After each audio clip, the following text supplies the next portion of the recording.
के नाम है राम। श्री राम जय राम जय जय राम। श्री राम जय राम जय जय राम। ओम श्री राम जय राम जय जय राम। बोलो श्री रामचंद्र की जय। देव बजरंगी की जय। तुलसी श्री रामचरितमानस की जय। भागवत श्री रामायण की जय। सब संतन की जय। सब भक्तन की जय। माता पिता की जय।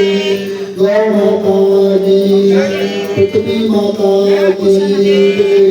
स्वमाता की सब भक्तन की सब सुतों की जय। सब आने वाले सुतों की जय। जो आ रहे हैं उनकी जय। जो कल आने को सोच रहे हैं उनकी भी जय। जय करा श्री बजरंगी हर हर महादेव। टीका लगा रहे हैं पंडित जी को। वही जैसा कि कल हम चर्चा कर रहे थे,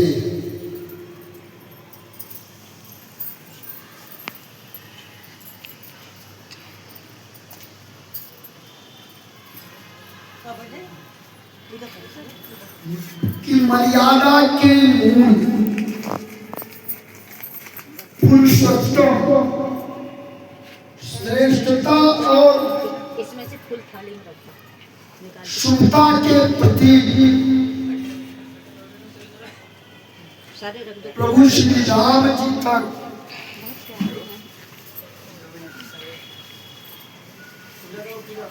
पहुंचने का सबसे सरल माध्यम 40% है। चार्ज नहीं लगाए थे आप। या यूं कहें कि बिना सीधे तौर पर हम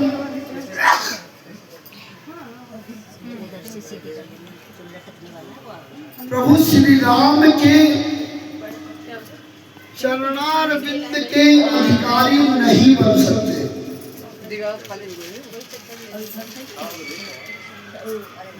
यूनिफॉर्म है मेरा अंकल भी यूनिफॉर्म श्री राम जी तक पहुंचने के लिए महर्षियों ऋषियों और महात्माओं ने सबसे सरल माध्यम हनुमत आराधना को बताया है। अर्थात यदि हम हनुमान जी की कृपा पा जाए तो सहज ही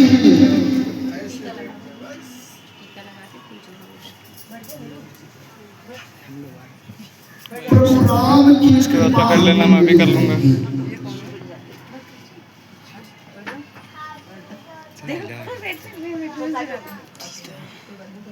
स्टोरेज भी नहीं है, बनाने लगे रिकॉर्डिंग। आज लाइव वर्जन था क्या? श्री राम कथा का 5वां दिन है। हम कर रहे हैं हट कथा में प्रवेश करें 50 मिनट का, तो उससे बंद पूर्व कर देना, ठीक है? अरे बनता रहा लाइव में लग गया तब तक मैं स्टोरेज कंप्लीट करूँगा। इसमें भी रिकॉर्ड नहीं होगा, इसमें भी स्टोरेज नहीं हनुमान जी की स्टोरेज नहीं बताओ। 1 GB के करीब होगा। दिया ही रखा है। 1 GB। अभिषेक उसके बाद रिचार्ज करना पड़ेगा। तुम क्या कैसे समझ रहा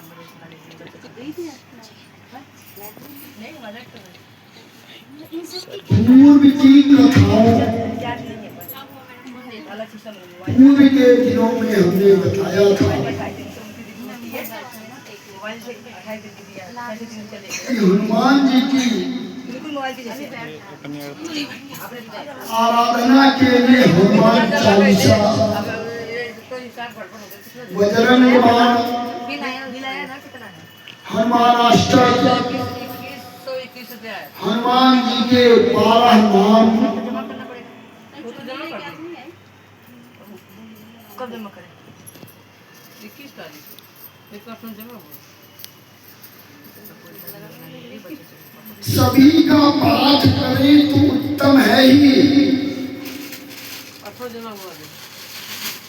एक का भी पाठ करें तो कल्याण के मार्ग खुलेंगे। फूल छोड़ दे भाई। कल देख के निकल जाएंगे।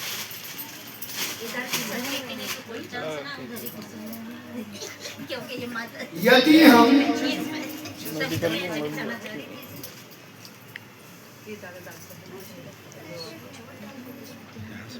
वह भी करने में असमर्थ महसूस करते ये हैं, नहीं दिखेंगे भैया, नहीं दिखेंगे अभिजीत भैया।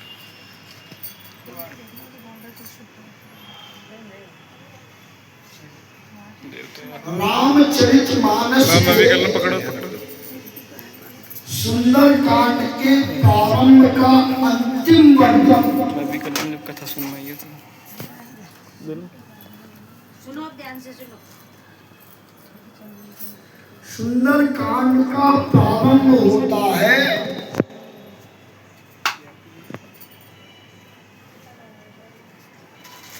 श्लोक से।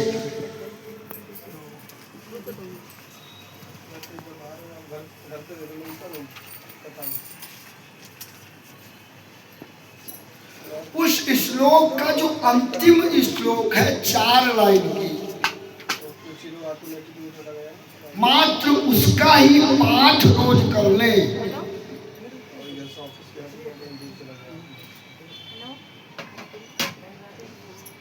तो शुद्धता का प्रवाह आपके जीवन में तेज हो जाएगा।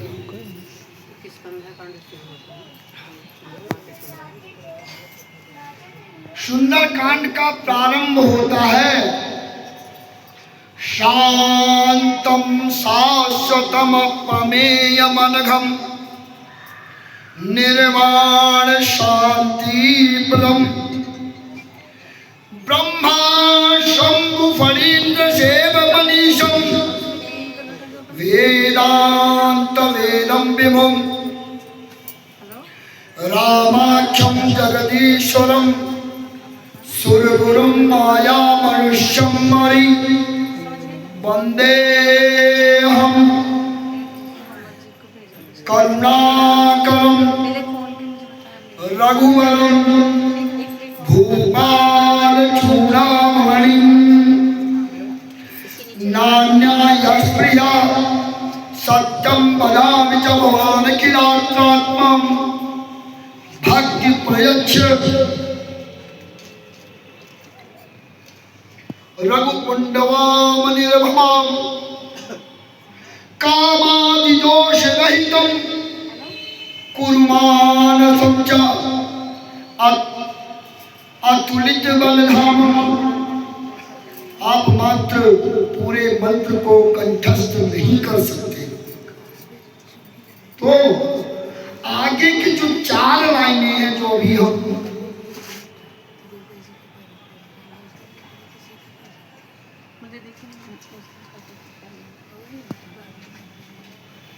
पाठ करने वाले हैं, मात्र इसी का लंबी चौड़ी पूजा करने की आवश्यकता नहीं है। मात्र इसी का यदि हम 11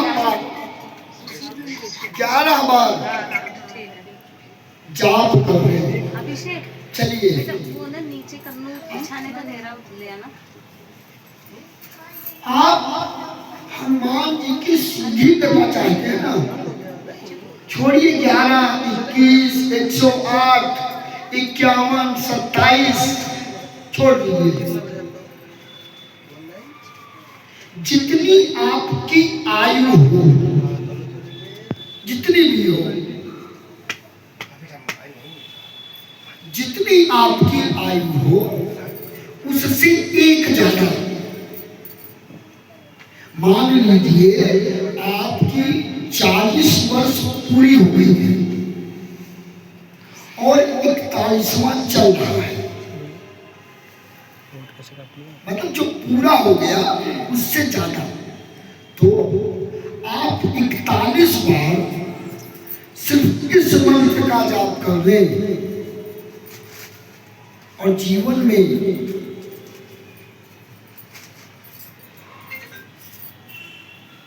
आत्मबल को मजबूत करने, शुभता को बढ़ाने। अरे हनुमान जी को बोला जाता ना, भूत पिशाच निकट नहीं आवे,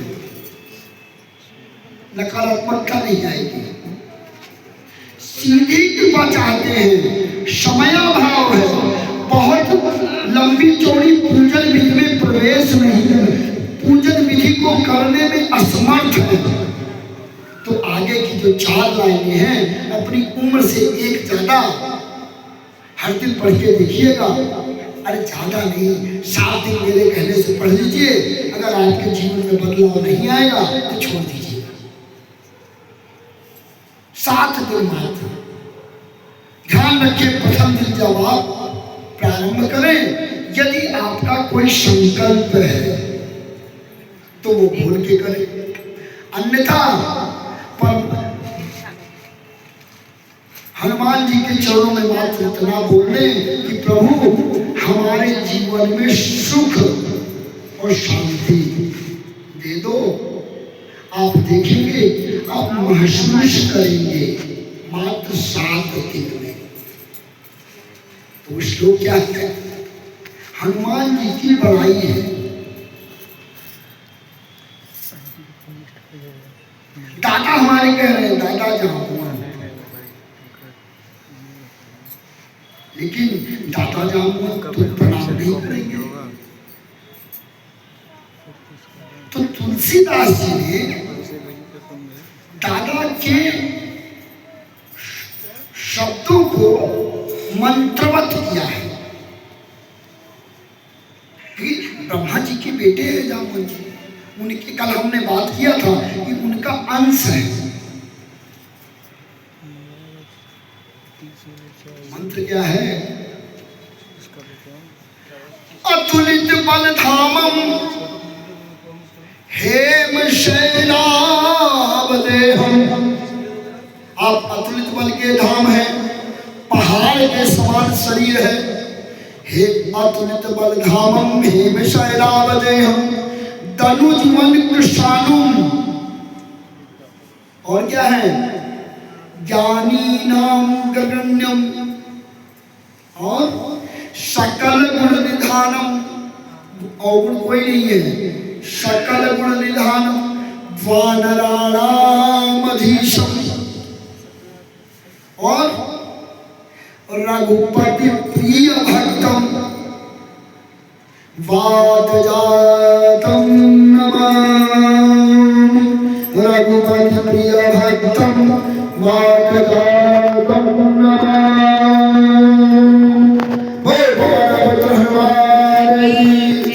बोले अवधूत भगवान जी की, बोले राधाधार भगवान जी की, बोले राधा भक्त भगवान जी की, दोनों माता सीता के प्रथम पुत्र भगवान जी की जय।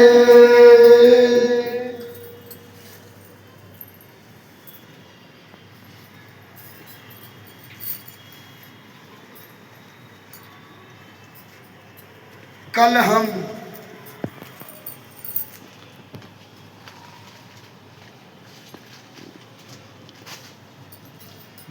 अपनी यात्रा में हम लोगों ने जो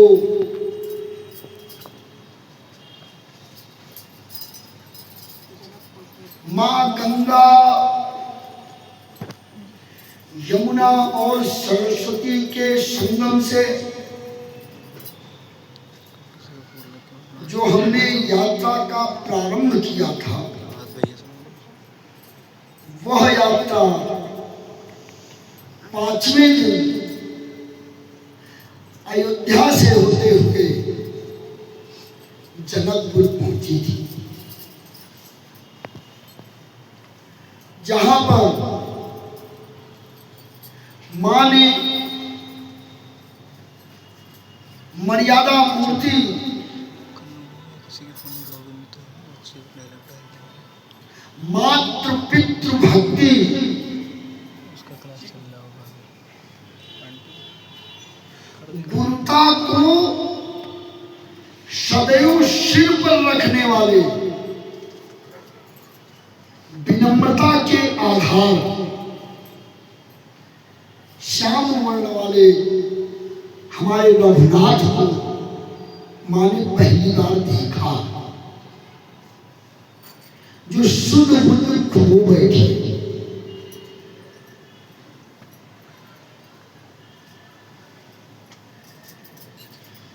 और ऐसे हुई कि जिस उद्देश्य से आई थी मां से, वो ये बोलने आई थी, हे मां, हमारे पूज्य पिताजी ने जो संकल्प लिया है उसको पूर्ण करना। ऐसा पिता के संकल्प को पूर्ण करने के संकल्प के साथ मां प्रथम दिवस गौरी पूजन के लिए आई थी। ध्यान रखिए, हमारी परंपरा में शादी से पूर्व गौरी पूजन का विधान है, जिसका प्रारंभ उसी समय से हुआ था। लेकिन मां का विवाह तो 17 दिन बाद हुआ था।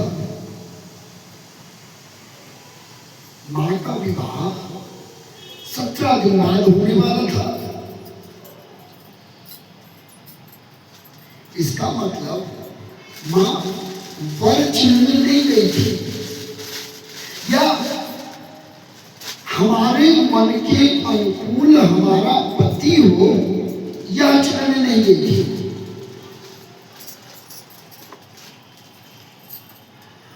मां गई थी पिता के संकल्प को मूर्त रूप देने में, मां का आशीर्वाद लेने।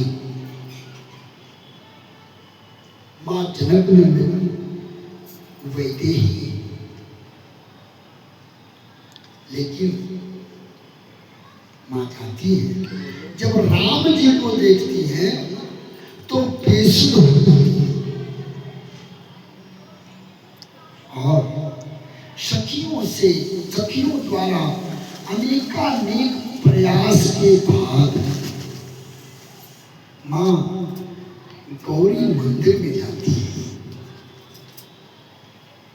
और कुछ नहीं बोलती है, सिर्फ इतना बोलती है, हे मां, जिसको मैंने देखा है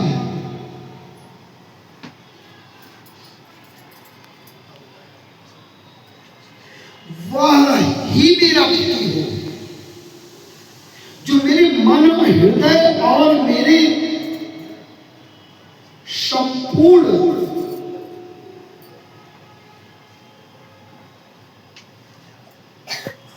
नसों नस में विद्यमान हो गया है, वो मेरा पति हो। क्योंकि स्वयंवर हो रहा है, पता नहीं है कौन पति होगा। और मां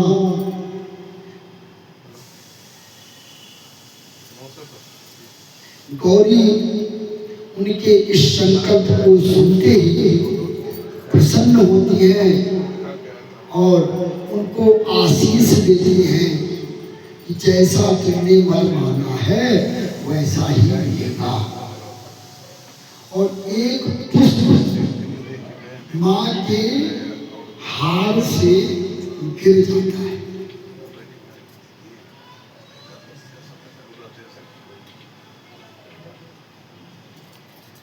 यहाँ एक समझने वाली चीज है और आप लोगों को ध्यान भी देना चाहिए।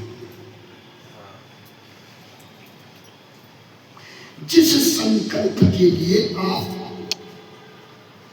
परमात्मा के चरणों में अपनी अर्जी लगाते हैं,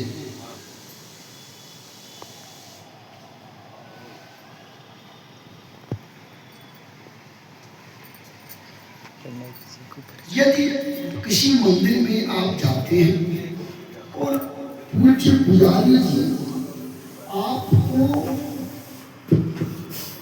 उस देव के चरणों से कुछ भी देते हैं, फूल हो, फल हो, मिष्ठान हो, तो ये ध्यान रखें कि वो सिर्फ आपका है, आपसे जुड़े लोगों का नहीं। हाँ, आप ग्रहण करने के बाद दे सकते हैं। पहला, हम मंदिर में गए, आपने प्रसाद चढ़ाया और पंडित जी ने प्रसाद आपको दे दिया, तो वो आपका है, आपके पुत्र, पति, पुत्री किसी का नहीं है।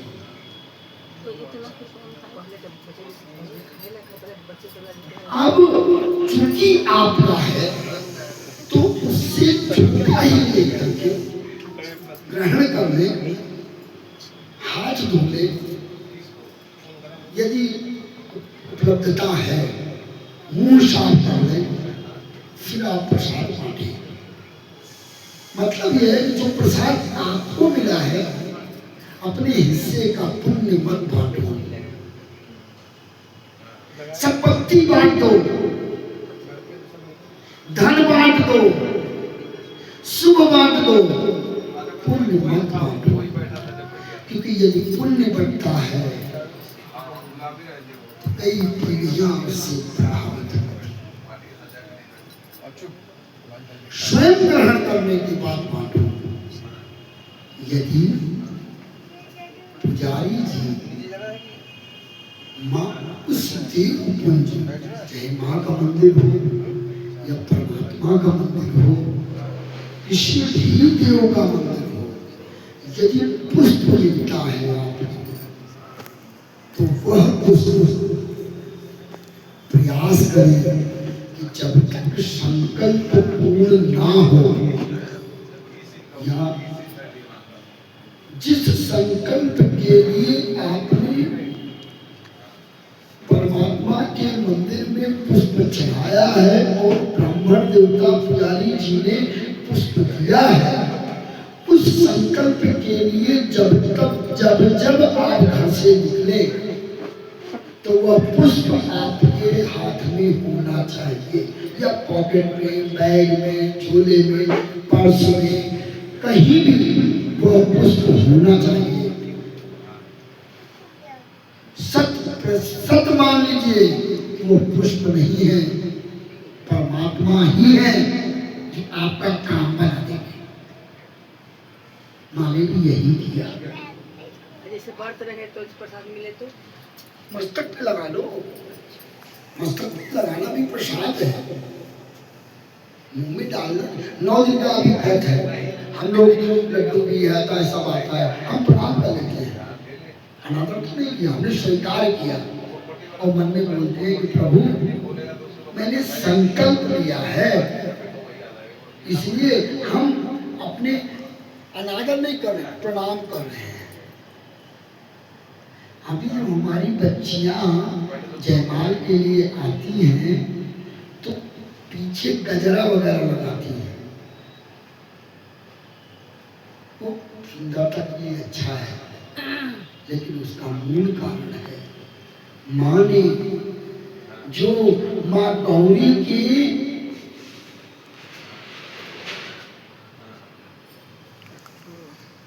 हाथ से जो पुष्प गिरे थे ना, वो माँ ने आंचल में लिया था।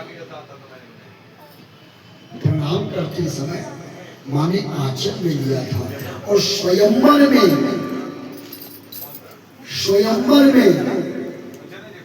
माँ ने उससे गजरे बनवाए थे। आप बोलोगे कि व्यास जी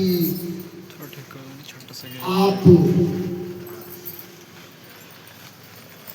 सत्य बोल रहे हैं, लेकिन उस गजरे का महत्व क्या है? अभी हम प्रसंग में आएंगे। जब धनुष भंग हुआ था तो नारायण के अवतार परशुराम जी ने अत्यंत क्रोध किया था। तब उन्हीं पुष्पों में से एक पुष्प ने उस क्रोध की दलहार को शांत किया था। जब मां ने जयमाल डाला था, डालने के बाद राम जी ने जब डाला था तो एक पुष्प गिरा था। और जब परशुराम जी ने जान लिया कि ये राम है और अपना धनुष दिया, चाप चढ़ाओ तब मैं जानूं कि तुम राम हो, तुम राम हो। इस धनुष पर बाण चढ़ा दो, पतंजा चढ़ा दो तो मैं जानूं। ये चर्चा करेंगे। तो जब पूरा घटनाक्रम पूरा हुआ तो परशुराम जी ने बोला, राम हम महेंद्र पर्वत पर जाना चाहते हैं।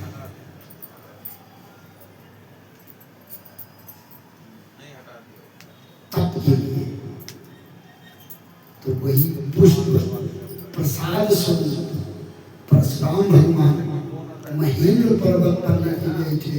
और आज तक उसी परशुराम जी चिरंजीवी है, कहीं दिखते नहीं है।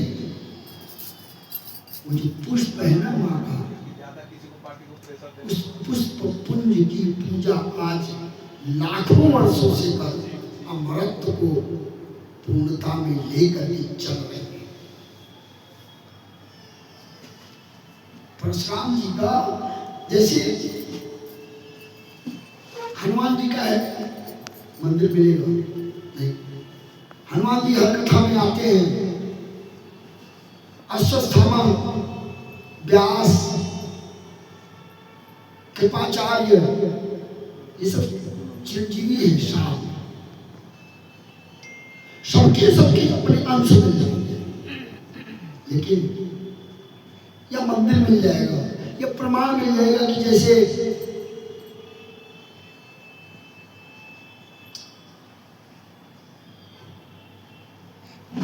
मान्यता है कि मध्य प्रदेश में मानव मंदिर है, शक्तिपीठ मैहर में, हाँ मैहर विंध्याचल है। हाँ, तो वहां पे मंदिर जब बंद होता है तो सुबह जब खुलता है वो मंदिर तो पूजा हुई होती है। ऐसे हर जगह परशुराम जी का वो जो प्रसाद पुण्य है उसी को मान करके कर रहे हैं। और जब उसी मूर्तिवत मान करके अब पूजा जब तब उसी के सहारे करते हैं। और जब आपके संभल में भगवान कल्कि का अवतार होगा तो वही सात ऋषि चिरंजीवी भगवान कल्कि के सहयोग के लिए आएंगे और कली का वध करेंगे। फिर सतयुग का प्रारंभ होगा। चलिए मान लेते हैं कि इसे स्वीकार करना सहज नहीं है, या चूंकि हम लोग तर्क में विश्वास करते हैं, जब तक संतुष्टि नहीं होती तब तक हम आगे नहीं बढ़ते, स्वीकार नहीं करते।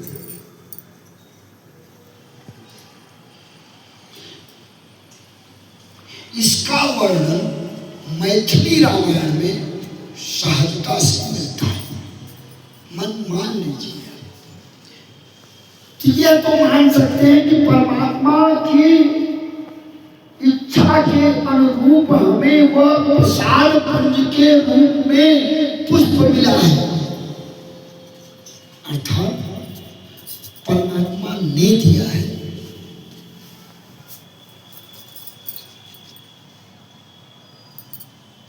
तो अपने की सिद्धि के लिए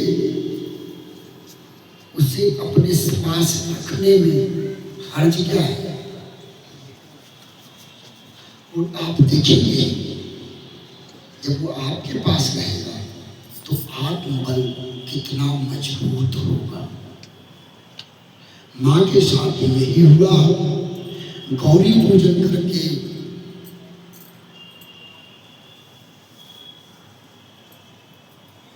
माँ भूमिजा, माँ का एक नाम भूमिजा भी है। माता सीता का एक नाम भूमिजा है। और माता सीता के भाई का नाम जानते हैं? एक भाई भी थे,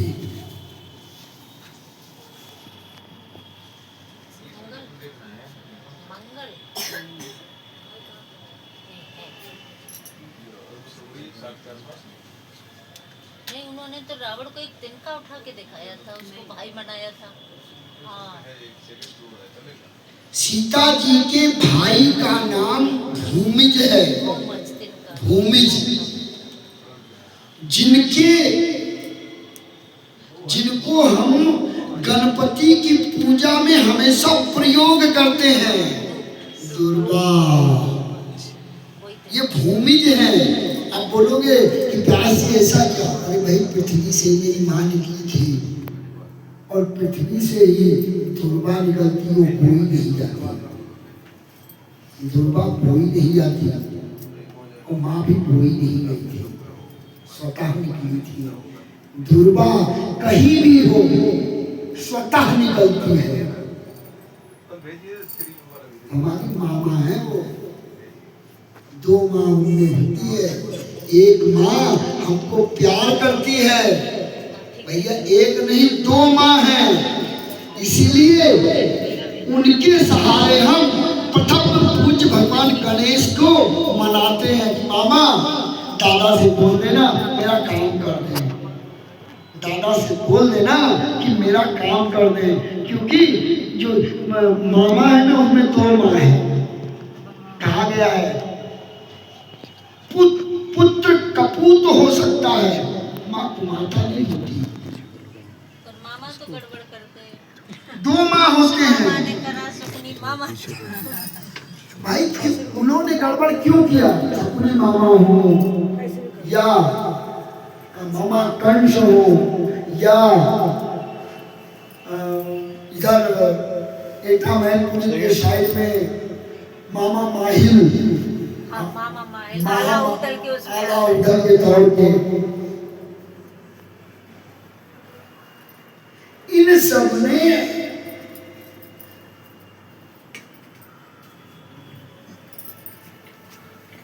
पहले दिन जो हमने कथा में वर्णन किया था कि आप जो पाना चाहते हो या जो आप प्राप्त कर रहे हो, आकलन करो, क्या उस लायक हो?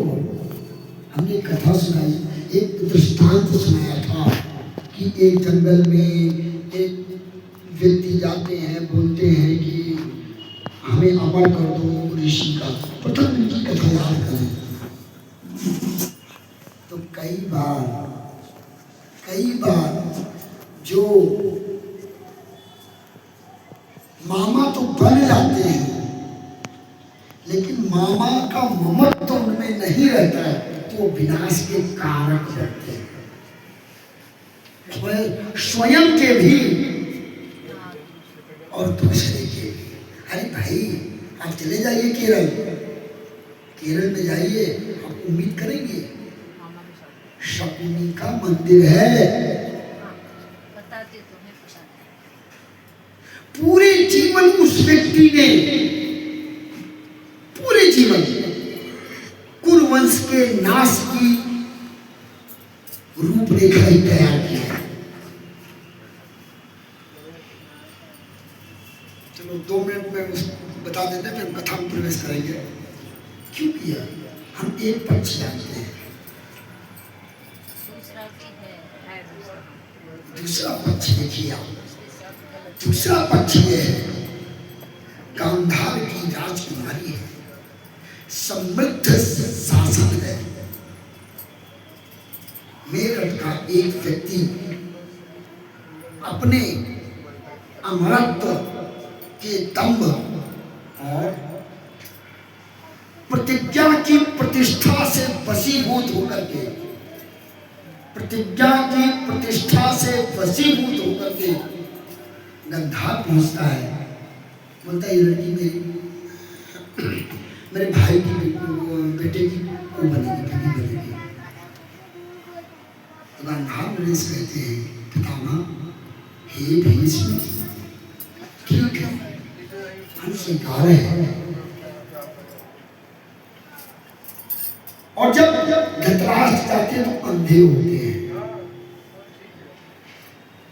गांधार नरेश बोलते नहीं, उम्मीद करेंगे प्रतिज्ञा के वशीभूत अपने गुरु की गुरुता, भगवान परशुराम की गुरुता, इंद्र, वरुण, यम, सूर्य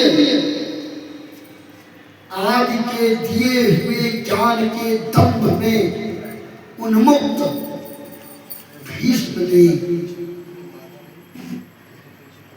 गांधारी के साथ विवाह कराने के साथ पूरे खानदान को लाकर मेरठ में बंदी बना लिया था और पूरे 250 लोगों के परिवार में एक मुठ्ठा चावल रोज देते थे, मात्र एक मुठ्ठा। पूरा परिवार, लंबी कथा है, पूरा परिवार केवल शकुनी को खिलाता था। सब मर गए। लास्ट में उनके पिता ने उनके पैर पर एक लात मारा और पैर टूट गया। बोला क्यों मारा? बोले तुझे पूरे जीवन याद रहेगा कि इस पितामह ने मेरे साथ क्या किया है, इसका बदला लिया। लंबी कथा है। महाभारत खत्म होने के बाद केरल पहुंचने पर बताते हैं कि 150 वर्ष तक शकुनी ने निराचल तप किया और महादेव को प्रसन्न किया। महादेव आए। कभी भागवत कथा करेंगे तो इस पर बृहद चर्चा करेंगे। महादेव ने बोला क्या चाहिए? और ये महाभारत में तो दिया नहीं, अलग से किसी ग्रंथ में अलग से। हम तो नहीं पढ़ते जितना हमें पढ़ाया जाता है। हाँ, ये नहीं पढ़ा। महादेव बोलते क्या चाहिए तुझे? तो शकुनी बोलता है प्रभु कुछ देना चाहते हो तो सिर्फ एक चीज दे दो कि महाभारत के युद्ध में पांडु और कुरु की तरफ से लड़ने वाले प्रत्येक सैनिक, प्रत्येक जीव जंतु को मुक्ति दे दो। बोले तू अपने लिए मांग ले, मुझे नहीं चाहिए। मैंने बदला लेना था मैंने ले लिया, हमने पाप नहीं किया है। अगर आप मेरे पर प्रसन्न हैं तो महाभारत के उस रण संग्राम में प्रत्यक्ष और परोक्ष रूप से कोई भी व्यक्ति जो देह को छोड़ा है उसकी आत्मा को आप मुक्ति प्रदान करें। शकुनी जानता था कि महाभारत के युद्ध में मरने वाला प्रत्येक व्यक्ति प्रेत ही बनेगा क्योंकि उसकी अकाल मृत्यु हुई है। तो करोड़ों लोगों को उसने मुक्ति का मार्ग खोला है। यही कारण है कि आज केरल में शकुनी का मंदिर है लेकिन भारत में युधिष्ठिर का मंदिर कहीं अकेला नहीं मिलेगा।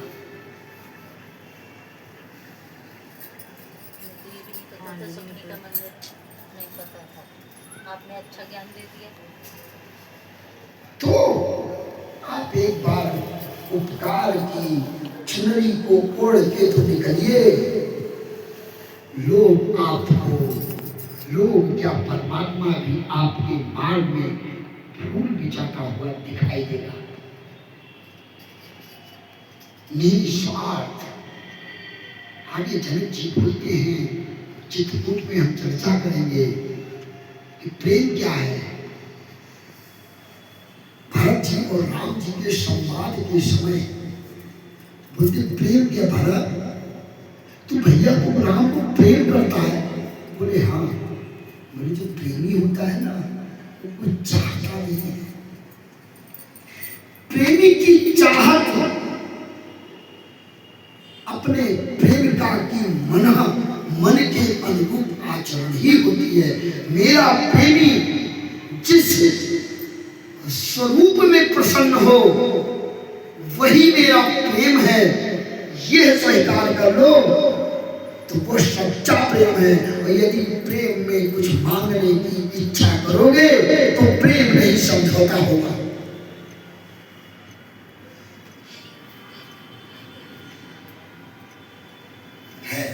हम चलते हैं अब जनकपुर के उस स्वयंवर में जहां पर जगत जननी माता सीता जगत पिता का चयन करने वाली है। अरे धनुष क्यों तोड़ा है?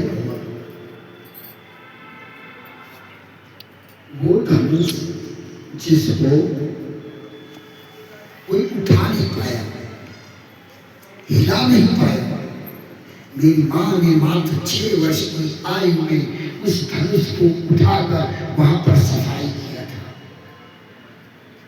तब जनक जी ने संकल्प लिया था कि यदि मेरी बेटी बाएं हाथ से इस धनुष को उठा सकती है, जो इस भूमि पर अभी कोई पैदा नहीं हुआ इसे हिला सके, मैं इसका योग्य वर वही होगा जो इस धनुष की प्रत्यंचा चढ़ाएगा। ध्यान रखिएगा, जनक जी का संकल्प धनुष को तोड़ना नहीं था।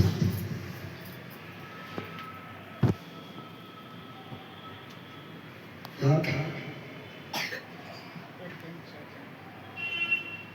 वो धनुष कौन सा था? देवासुर संग्राम में वह धनुष नारायण के ही अवतार भगवान परशुराम द्वारा उस धनुष से हजारों करोड़ों लोगों की हत्या की गई थी। 21 बार क्षत्रियों के संहार का कारक रहा है। आपका सवाल हो सकता है कि भैया अगर उन्होंने एक बार क्षत्रिय विहीन पृथ्वी कर दिया तो दोबारा कहां से आ गया? भाई बोला जाता है मैंने इतनी बार पृथ्वी से विहीन किया क्षत्रियों को।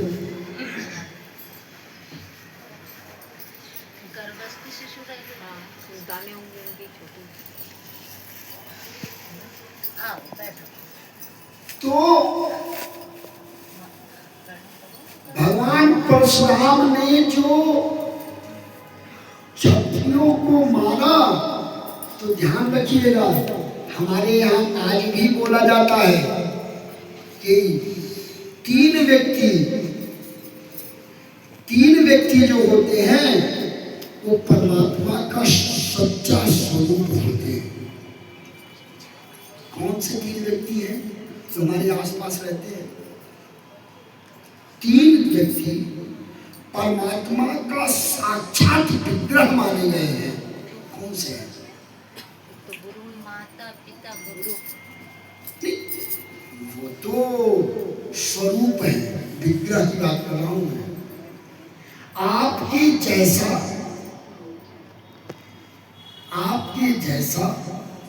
या आपका अंश, दोनों अंतर है। आपका एक बेटा थोड़ा सा गोरा होगा, वो भी आपका बेटा है। दूसरा बेटा हो सकता है सांवला हो। मैं विग्रह की बात कर रहा हूं, प्रतिमूर्ति, प्रतिबिंब। 3 है। कौन है? नहीं जानते आप बताओ। बालक, बच्चे। हमने आपको बताया था 9, 11, 13 और 16 बाढ़े अंश पिता के घर में, खेती उपजे अपने घर में। ब्राह्मण का 9, क्षत्रिय का 11, वैश्य का 13 और सेवक गणों का 16 वर्ष तक का बच्चा परमात्मा के अंश स्वरूप माना जाता है। यही कारण है। अब देखो ना, छोटा बच्चा कल आया था राम के स्वरूप में, वो लेटा रहता, कई बार हंसता है, कई बार रोता है। दूसरा कौन? माँ, स्त्री। स्त्री की हत्या का विधान कहीं नहीं है। वो परमात्मा का मूल स्वरूप है, मूल अंश है। अरे कहा जाता है ना कि भगवान हर घर में नहीं जा सकता, इसलिए अपने स्वरूप में माँ को भेजा है। हर घर में वो नहीं जा सकता, हर घर में परमात्मा नहीं जा सकता, इसलिए अपना अंश माँ को भेजा है। हमने इस पर भी चर्चा किया था कि माँ क्यों परमात्मा ही है। इस पर हमने प्रथम दिवस में चर्चा की थी। और तीसरा, चौथे पन का हमारा पिता, चौथे पन का 75+ संन्यास्त, वानप्रस्थी नहीं, वानप्रस्थी जो होता है वो परमात्मा के सामीप्य होने में 50 से 75 वाला, वो परमात्मा का विग्रह नहीं होता, लेकिन परमात्मा के स्वरूप में अपने आप को समाहित करने को तत्पर रहने वाला एक जीवित आत्मा है। इसीलिए कहा जाता है कि बुजुर्गों को मत सताओ, तुम्हारी संपूर्ण पूजा नौटंकी बन के रह जाएगी। इसलिए 50+ वाले की जो जुबान होती है, उनसे उनके निकले हुए शब्द कई बार हम मानते भले नहीं हैं, लेकिन हमें दिखता है कि पापा ने जो बोला था वही हो रहा है। और 75+ वाला जो होता है ना, उसको तो आप रोज अनुभव कर सकते हो, रोज अनुभव कर सकते हो। उसको भूख लगी हो और आप खाना मत दो, मैं जिम्मेदारी से कहता हूँ, अगले दिन आप 9 बजे जो रोज खाते तो खाना नहीं खा पाओगे। चेक करके देख लेना। उसके समय के अनुरूप उसको मत दो, अगले दिन आपका अन्न मुश्किल हो जाएगा। तो 3 को हमारे शास्त्र परमात्मा का अंश माने थे, और भगवान परशुराम ने इन 3 को नहीं टच किया था। तो वही बच्चे जब बड़े हो जाते थे तब उनको मारते थे। बालक, वृद्ध और नारी, इन पर कभी किसी ने हाथ नहीं रखा, किसी ने। अरे हमारे मजाक में बोल देते हैं, गाय में 7 घर छोड़ के आती है, 7 पीढ़ियां वो भी देखती है। हम स्वयंवर में पहुंचते हैं और पूरी वसुधा के राजाधिराज सारे लोग आते हैं और अपने बल का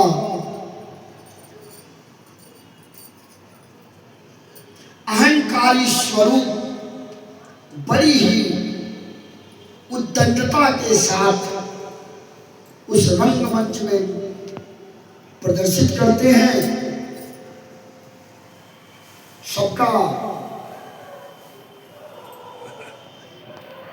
सब हार जाते हैं।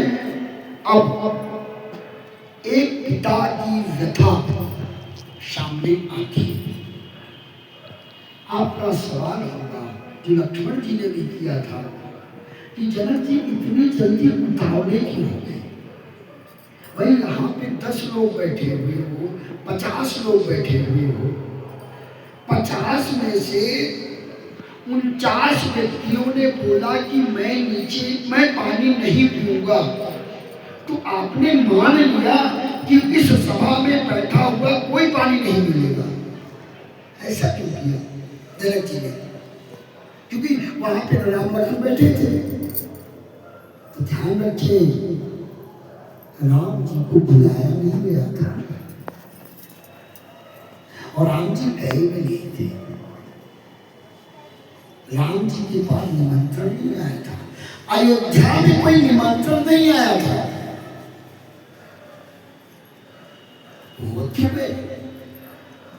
गुरु लेके गया था, गाय गई बछड़े चल दी, तो बछड़े का क्या दोष है? गाय ने बोला